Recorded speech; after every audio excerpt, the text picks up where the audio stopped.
It's a great honour to be here tonight. One of the signs of that you're not the young man you thought you were is you get asked to go on board to become fellows of things, and most of them I'm not interested in. But when Jonathan asked me if I'd be a fellow of the Hub, I was absolutely delighted to do that. I think the Hub is fantastic and is a sign of something very profound that's going on in the world that I'll talk a little bit about.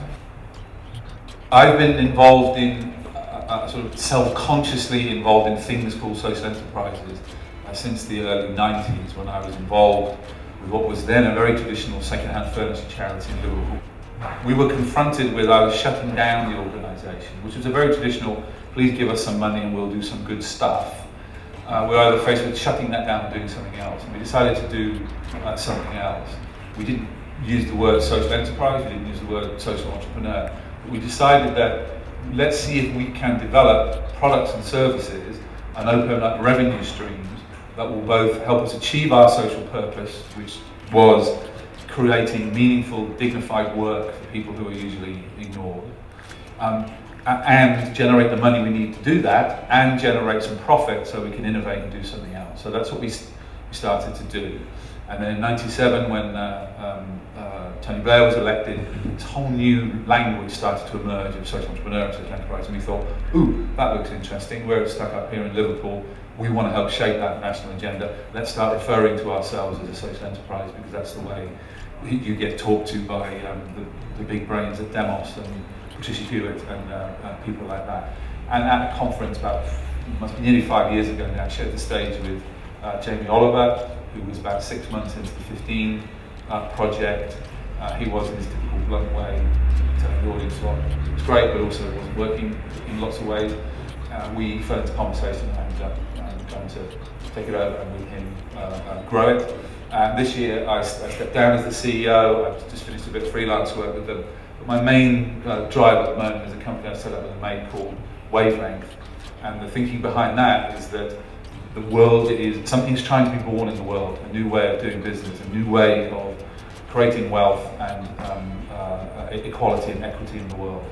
And that needs some midwives to help that happen. I think the Hub is one of those. What we try to do is bring together the best of the private sector with social entrepreneurs that want to create major change in the world to help them work together. One of the things that we learned very early on is you always need to be thinking about what your next business is going to be. We had a monopoly. We launched this furniture business, which had a monopoly of furnishing social houses and social housing hostels in the north of England, and we were making a shitload of money. I remember really clearly the day we made 100 grand net cash in 1 month from a big party. Blew most of it on drink that night. But we knew that would only love monopoly. A lot of people perhaps say, "Oh, we hate monopolies." Everyone bloody loves monopolies because you make lots of money, but they go away, and people start to copy us and try and undercut us and come into our market. And we were lucky to have some great board people to start thinking about new businesses now. So I ended up on this stage with Jamie, and he was a few months into the 15 thing. I'm sure many of you have seen the show Jamie's Kitchen. It's full of Jamie setting up a restaurant off City Road, which has as its heart an apprenticeship for young people who would never get a look in otherwise. I didn't really know that much about it. I hadn't seen a lot of the TV show. I mean, like, so everyone in this room had a couple of Jamie Oliver books that occasionally I would take out and have a look at. But I was a bit sceptical. I thought, well, if this is some sort of celebrity nonsense, dicking about the lives of young people. And he said, no, it's not. We really want to make this work. So I spent quite a long time finding out about 15, what was going on, and decided to come. So I took over as the CEO about 4 years ago, and then for that time I've been working with Jamie and all the great people at 15 to really consolidate it and turn it into a really powerful brand. Do have a look at the 15 social report. It's on the very clever PDF on the homepage of 15.net down the side, and you can read there some very clever analysis by some external people that I gave an access all areas pass to to really get underneath what is going on with these young people in this fancy restaurant. So that's what we did, and we opened in Amsterdam, we opened in Cornwall and Melbourne. Don't like to make things easy for ourselves. And the next one's planned for the north of England. And by a social entrepreneur, there's also a difference. I mean someone who sets up and leads or is involved in a business that trades for a social purpose. I'm not hugely into the definition debate. I'm into show us what you do. But what it is that business model is trying to do is very difficult. It's difficult to make money in any industry. To make money and achieve your social purpose, supporting young people or create work for excluded communities or whatever it is very, very difficult. But I really do believe that that space where the economic and the social and the environmental overlap, that's where I think the hub is facing, and I know, the people I do know in this room are in that space, and I'm telling you, through the work we're doing with Wavelength, for meeting private business leaders, entrepreneurs all over the world, coming into it from a different entry point, but are on the same wavelength. And I think that take nothing away from what I blabber on about tonight. Just believe that that's true, and there are lots of people like you trying to make sense of that. It's great about the hub because it brings a lot of those together to try and make that sense together.